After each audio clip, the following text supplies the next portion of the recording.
নমস্কার বন্ধুরা, সুচরিতার রান্নাঘরে তোমাদের সকলকে স্বাগত জানিয়ে আজকে আবারও চলে এসেছি একটা নতুন রেসিপি নিয়ে। আজকে আমি তোমাদের সঙ্গে থানকুনি পাতা বাটা রেসিপিটা শেয়ার করে নেব। এই যে থানকুনি পাতাটা, এটা আমাদের শরীরের পক্ষে ভীষণ উপকারী, ভীষণ জরুরি। আমাদের যে কোনো পেটে ব্যথা হলে, গ্যাসের ব্যথা, আমের ব্যথা কিংবা অজীর্ণ মানে অম্বলের ব্যথা, এই রকম ধরনের ব্যথা হলে আমরা যদি এই পাতাটাকে রস করে কিংবা বেটে কিংবা রান্না করে খাই, তাহলে ওষুধের মতো কাজ করে। এক কথায় বলতে গেলে ঔষধি গুণে ভরপুর এই থানকুনি পাতা। এদিকে আমি দেখো গ্যাস ওভেন অন করে একটা কড়াই গরম করে নিয়েছি। এই কড়াইয়ের মধ্যে 2 চামচ সর্ষের তেল দিয়ে দিয়েছি। তেলটা খুব ভালোভাবে গরম করে নেব। কিছুক্ষণ নাড়াচাড়া করে নিলাম। কড়াইয়ের গায়ে তেলটাকে খুব ভালোভাবে লাগিয়ে নিলাম। এবার এই তেলের মধ্যে 1/2 চামচ গোটা জিরে অ্যাড করে দিলাম। জিরেটা একটু ভেজে নেব। এই সময় এর মধ্যে 2 কোয়া রসুন দিয়ে দিলাম। রসুনের কোয়াগুলো একটু বড়, সেই জন্য আমি মাঝখানে চিড়ে দিয়েছি। রসুনটা এখানে হালকা ভেজে নেব, একটু রং ধরা পর্যন্ত অপেক্ষা করব। এখানে আমার রসুন একটু রং ধরে গেছে। এবার এর মধ্যে থানকুনি পাতাগুলো দিয়ে দেব। দেখো এখানে আমি পাতাগুলো দিয়ে দিলাম। এবার এগুলো কিছুক্ষণ নাড়াচাড়া করে নেব। এই সময় এর মধ্যে আমি কাঁচা লঙ্কা চেরা দিয়ে দিলাম। 2টো কাঁচা লঙ্কা আমি মাঝখানে চিড়ে দিয়ে দিয়েছি। এই সময় এর মধ্যে একটু হলুদ গুঁড়ো দেব। হলুদ গুঁড়ো না দিলেও কোনো অসুবিধা নেই। আর দিয়ে দেব স্বাদ মতো লবণ। লবণ আর হলুদ গুঁড়ো দিয়ে আমি কিছুক্ষণ নাড়াচাড়া করে নেব। লবণ আর হলুদ গুঁড়োটা পাতার সঙ্গে ভালোভাবে মিশিয়ে নেব। এখানে এই পাতাগুলো আমি খুব বেশি কড়া করে ভাজবো না, হালকা ভেজে নেব। আর ঢাকনা দিয়ে ঢাকারও কোনো দরকার নেই। ঢাকনা দিয়ে না ঢেকেই এই পাতাটা ভাজা হয়ে যাবে।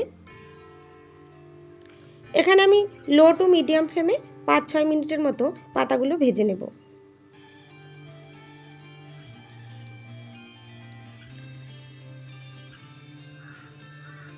এখানে আমি এই থানকুনি পাতাগুলো লো টু মিডিয়াম ফ্লেমে 5-6 মিনিটের মতো ভেজে নিয়েছি। পাতাগুলো আমার ভাজা হয়ে গেছে। এবার এগুলো আমি নামিয়ে নেব।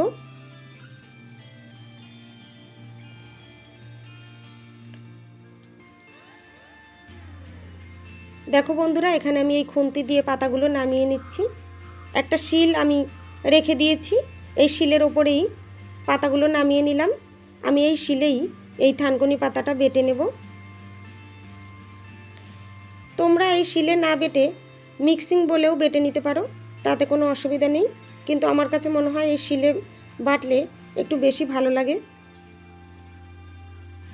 তাই আমি শিলেই বেটে নিচ্ছি। এই থানকুনি পাতা বাটা গরম ভাতের সঙ্গে খেতে কিন্তু দারুণ লাগে আর ভীষণ উপকারীও। তবে যে সমস্ত বন্ধুরা প্রথমবার এই পাতা ট্রাই করবে, তাদের উদ্দেশ্যে বলছি, এই পাতাটা হালকা একটু তেতো লাগে, তবে ওতে কোনো অসুবিধা নেই, খেতে বেশ ভালোই লাগে। আর আমাদের শরীরের পক্ষে তো ভীষণ উপকারী বললাম।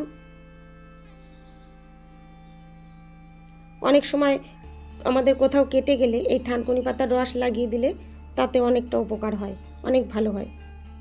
আমার এই রেসিপিটা যদি তোমাদের ভালো লাগে বন্ধুরা, তাহলে লাইক, কমেন্ট, শেয়ার করো।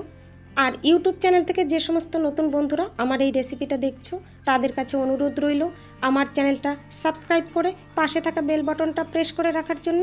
এতে করে আমার রান্না করা নিত্য নতুন রেসিপির নোটিফিকেশন সবার আগে তোমাদের কাছে পৌঁছে যাবে।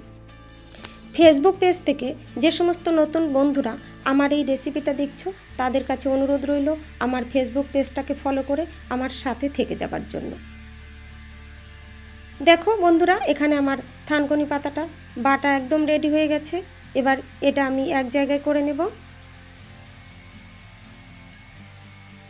এখানে আমি থানকুনি পাতা বাটা এক জায়গায় করে নিয়েছি। এবার একটা প্লেট নিয়ে নেব। দেখো এখানে আমি একটা প্লেট নিয়ে নিলাম। এই প্লেটের মধ্যেই ওই থানকুনি পাতা বাটাটা নিয়ে নেব, নামিয়ে নেব।